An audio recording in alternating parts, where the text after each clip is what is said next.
Well, hi everyone, and welcome. I'm very pleased today to be joined by Professor Sergey Karaganov, an honorary chairman of the Council on Foreign and Defense Policy. So, welcome back to the program.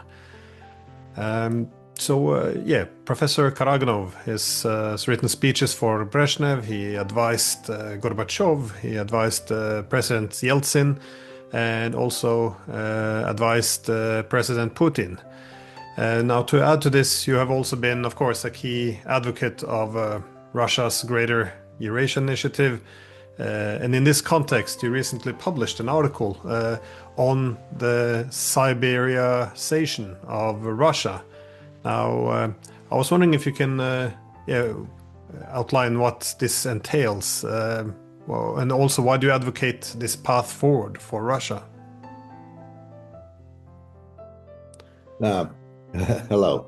It's a great pleasure to see you again, Professor Dizon. I remember our very prolific work here when you were teaching here, and I hope that sooner or later you'll also come back over else. But our conversations over the years have been most interesting, and I'm looking forward for one more. Thank you. Because, well, on this discussion of how to Siberiaize or Siberiaization of Russia, this would be then not just an economic pivot to the east, but it would also be deal with the more spiritual shift of Russia from its current position more towards the Eurasian space. But how would you conceptualize this development? I came to this idea about 25 plus years ago when I looked late 90s, when I looked at the future picture of the world. And I saw that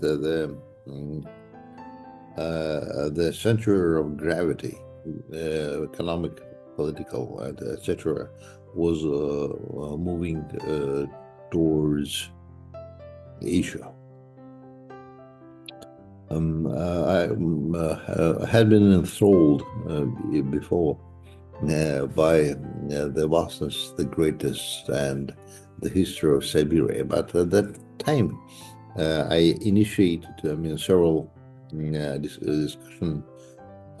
discussions and papers on the new concept of development of Siberia, and we did it at the end of the 1999.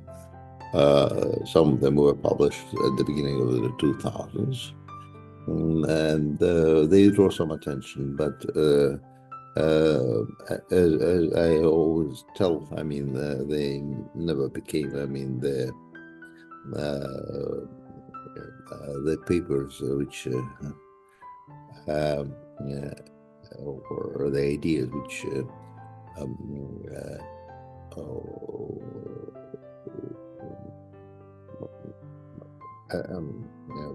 which drew the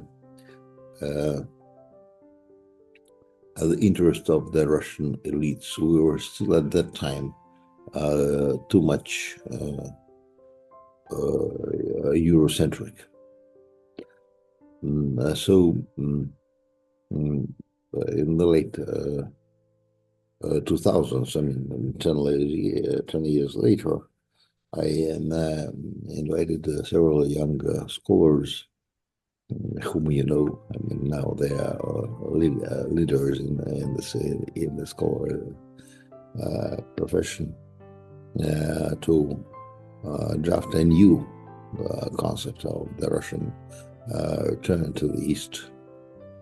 At that time, before that, and that time, this Russian turn to the east envisaged the turn to all Russian, and from Urals to the to the Vladivostok, those new markets, those new horizons, including spiritual horizons. But again, the second turn was only partial, and it didn't embrace the original idea of spiritual movement of Russia towards the East, or towards its best of its history, which I believe is, of course, the development of Siberia. We say it sometimes conquer, but it is development of Siberia. And so now we are trying it for the third time, and I hope this will be, and I hope, pretty sure, it will be a much more successful fight. So this, well, I remember there used to be a lot of talk in Russia, still is though, about the idea of the need for a wider national idea, something unifying, because again, after communism was this idea of, I guess, another Yeltsin or another period, a great period of making Russia merely more European. But of course, I guess the challenge then would be, for many reasons, there was no common Europe, but also the interest in Europe has also declined significantly, especially over the past few years. I find this interesting because it used to be assumed, at least in the West, that the younger Russians would be more Europeans than those who grew up in the Soviet Union. But we see now polls showing the opposites, that they're more likely to take on a more Eurasian identity. So do you see this idea of more of a Siberian or Eurasian national idea taking form in Russia? It is still a long way to go, because Russia at last is again developing and forming its new old real identity, and as you know, I'm also with my colleagues working on the new ideology of Russia, which we call the Russian dream, or the codex of the Russian, which we believe should be the basis, in the ideological basis for the future development of the country,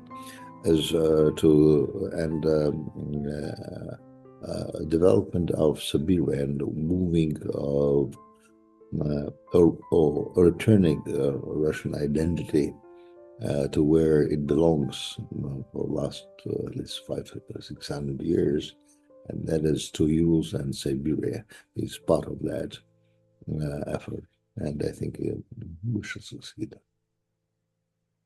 Well, in your article, you refer to Fyodor Dostoevsky because, when he encountered the hard conditions in Siberia, that he discovered a spiritual revival, as you write. And, it reminds me, actually, there's a text from Dostoevsky which always reminds me of you. The mistake. This was again in the second half of the 19th century, in which he wrote that the mistake of our policy for the past 2 centuries has been to make the people of Europe believe that we are true Europeans. And it goes on, we have bowed ourselves like slaves before the Europeans and have only gained their hatred and contempt. It's time to turn away from this ungrateful Europe. Our future is in Asia. Do you share the sentiments, the idea that the new identity has to be part of a... Dostoevsky obviously is my absolutely favorite writer.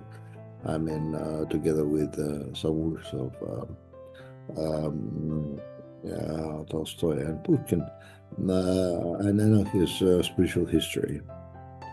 I'm not as anti-European as Dostoevsky sounded. However, I traced his spiritual journey to Siberia. You know, he was a kind of a revolutionary nihilist, and part of a small revolutionary circle. And he, because of that, I mean, and he was a normal member of intelligentsia, and he was sent to Siberia. There, as I found, he was given a Bible by one of the family, actually a member of the family of the previous generation of revolutionaries. Her name was von Wiesela. This Bible has been discovered recently. That Bible had been following him all of his life, and this exactly edition and recently it was discovered and deciphered through all kind of modern technologies, where he put emphasis, where he put marks, sometimes with the pencil, sometimes with his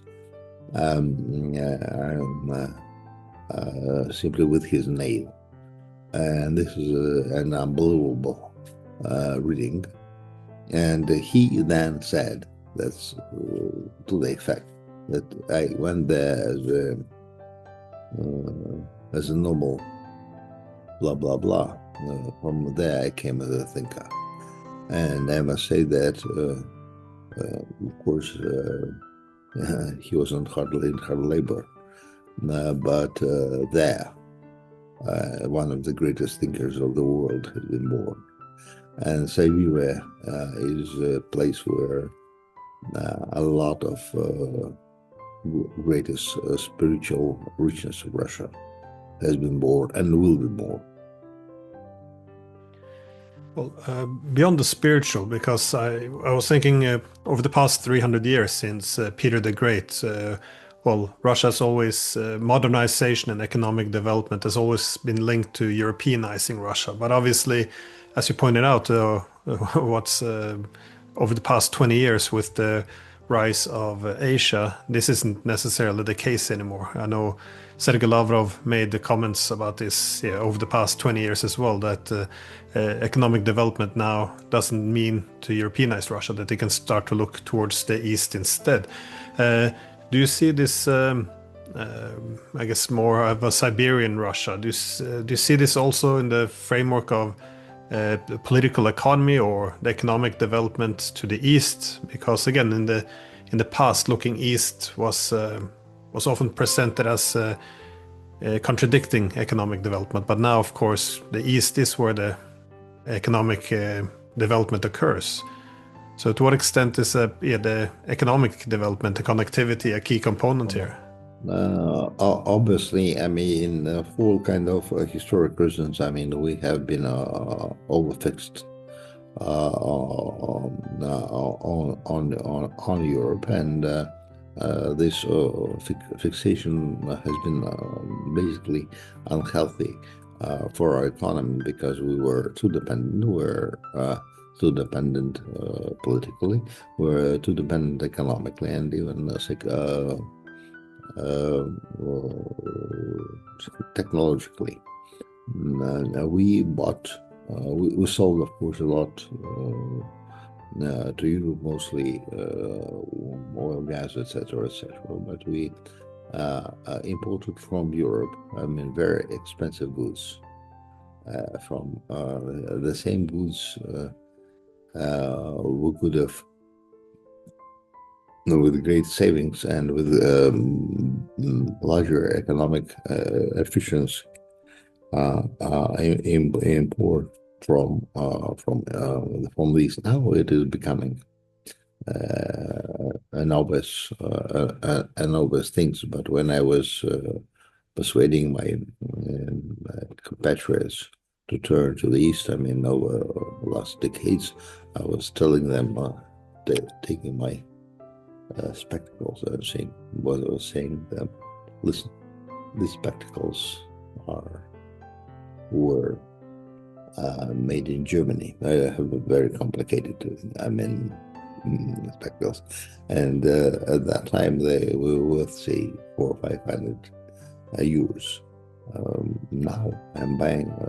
I was buying them from Korea, now from China, for 50 to 100 euros. And that's how effective economically is the turn to the east. Most of the things which we need, we could buy there. But the main thing is, of course, is not economic. The main thing is spiritual, political, economical, etc., etc.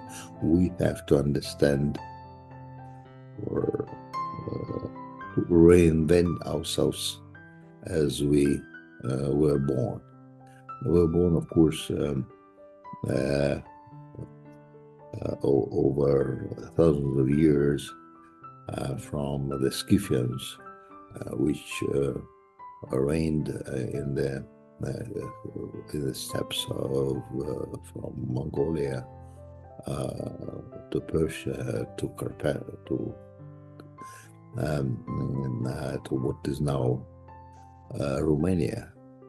Then, after that, we inherited our Christian culture from Byzantium, which was not Europe, which was, of course, Christian part of Europe, but which was very oriental. And our political culture has been largely imported, not totally, from the great Mongolian empire of Genghis Khan. We, at a certain point in our history, decided that we are Europeans and forgot about our natural roots. And these roots are in the east and in the south, not in the west. And by going back to Siberia, and of course the rediscovery of Siberia brought about Russian national character, brought about enormous wealth, brought about a possibility to build modern army and fleet in the 17th, 18th, and especially 18th and 19th century. It was Siberia was the basis of geopolitical victories of Russia. So that's we have to simultaneously to return to our historic, spiritual, and economic roots. What would this mean for relations between Russia and the Europeans? As again, not to paraphrase Dostoevsky again, but he was making the point that Europe, in his words, is our mother, but he argued Russia should focus on the orthodox idea and prioritize relations, if not alliances, in Asia. But what would this, I guess, reducing dependence or being less obsessed with the West? What would this? How would you see relations between Russia and Europe shaping in the future based on this new path, Eurasian path for Russia? As I've been telling my my compatriots and my colleagues for many years, we have, we have to finish our European journey, which actually was too long by 100 years. Europe, our journey to Europe, which was started by Peter the Great, or even before then Peter the Great, was a necessary discourse to modernize Russia, to modernize Russian military and Russian technologies.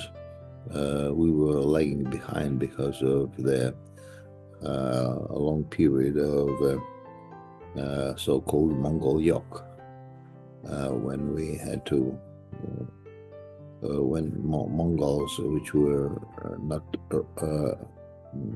reigning in our country, but which were taxing our country heavily, which they significantly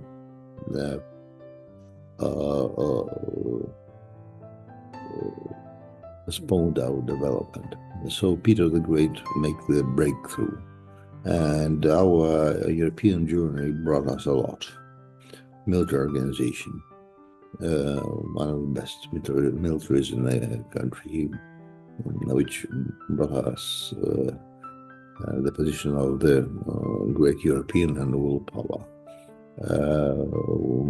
Open up our eyes to scientists. And I think that, and of course, this fantastic merger of traditional Russian culture, which, as I've said, has been infused by combination of cultures from south and from the east. And of course, there was also a original natural Russian with the European culture brought us to the position of one of the great spiritual countries in the world. I mean, I am not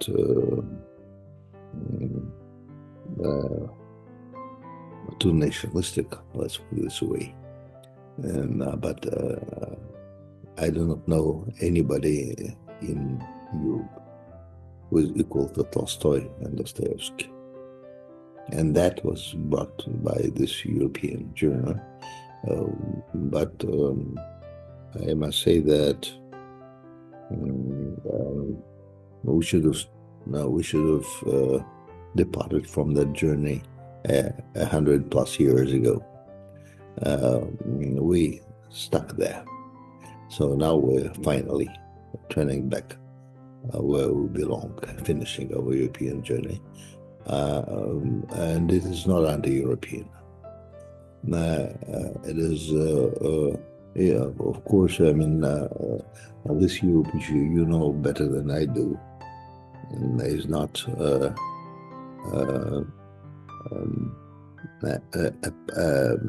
positive partner. I mean, but of course, we're not rejecting Europe.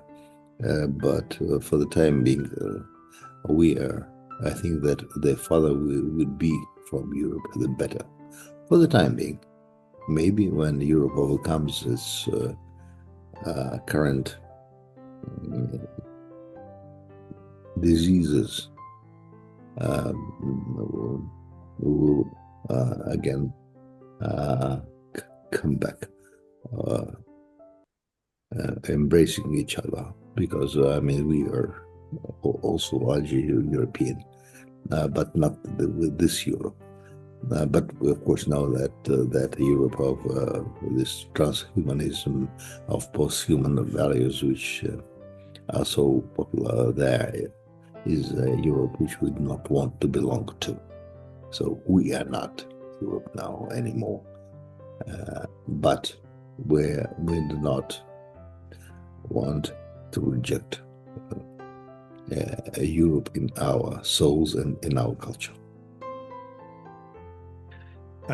In terms of, just my last question on how, what role do you see of the Orthodox Church in this new path for Russia? Because for, many Russian conservatives, they see the kind of the Orthodox Church of being the main common thread throughout Russian history, because Russia's history has been very split between its directions. And how did you see a larger role for the Orthodox Church, or how would you see its position in this new Russia? While working with my colleagues on the Russian new ideology, Russian what we call a dream idea on the Codex of the Russian. We work very closely together with thinkers from the church, not only from the Orthodox Church, but from the Muslim Church, with some Buddhists. I mean, it is a difficult question. Of course, the Russian Orthodox Church has been there, the pinnacle, or something, the spine around which the Russian civilization has been born. But Russian civilization has been the most open civilizations among most of the civilizations of the world. Now, at last, we call ourselves a country civilization. I must say that we are country civilization of civilizations, because we embrace most of the civilizations which are on the face of the earth. I mean, we very well understand Buddhism. We very well understand Muslims. They are part of our cultural code. But of course, we are largely Orthodox. And now, but for about 100 years, the faith has been suppressed here by communists. Also, we have a problem which I think everybody else is facing outside of Russia, and that is that the modern civilization is changing the set of spiritual values of the person. And I must say that one of the reasons why people like myself are putting forward with the idea of a new ideology is that we have to face the problem that modern technological civilization, post-human, in many ways, post-human civilizations, is undermining the sense of the human, or undermining the human in ourselves. So we are now trying to find the way to return humanism and the human into our life and our souls. One of the ways is, of course, bringing back the faith. Whether it is, it is a journey. I mean, churches are full. I mean, tens of thousands of churches have been built recently in Russia. And most of the time during, of course, holidays, they are full. Whether we have a true revival of faith, I am not yet sure, but we have to work on that. But it is a part of the much larger effort. And the effort is the fight to keep the human in humanity, because the modern civilization, for all kinds of reasons, is doing away with the human, and that's. But I mean, faith is a part of that work. That's why, even personally, I support. I mean, the efforts of our church, of my church, but also other churches, by the way. So we work on the idea of Eurasian ideology together with prominent thinkers from Orthodox, from Muslim Church, from some Buddhists, etc. But we believe that we have to return the gist of the human. The human is not somebody who consumes more and more. The human is something more important. Make me think of Solzhenitsyn's 1978 Harvard speech, where he argued that both the communist system and the capitalist would end up robbing people of their spirituality, and that is essentially they faced common challenge of modernity. Yeah. Now that is exactly what I'm thinking about. I remember that speech of Solzhenitsyn.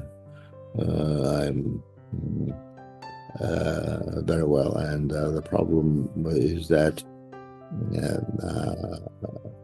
both communism and capitalism, or whatever it is, are robbing the junction, are robbing people from the essence of being human, and we have to work on that together. It is not anti-European or anti-Western. It is what we should do together in order to save ourselves and to save humanity. If we just move down the road, which now is paid for us, the human, the man and woman, would degrade into something negligible, and the humanity will end its history. I don't want the humanity to die in this inglorious way. Well, Professor Karaganov, there's a lot of other topics I would love to discuss with you, but I guess we'll have to do that some other time. So, thank you so much for your time. With great pleasure. Not so often. I'm talking online about matters that deep.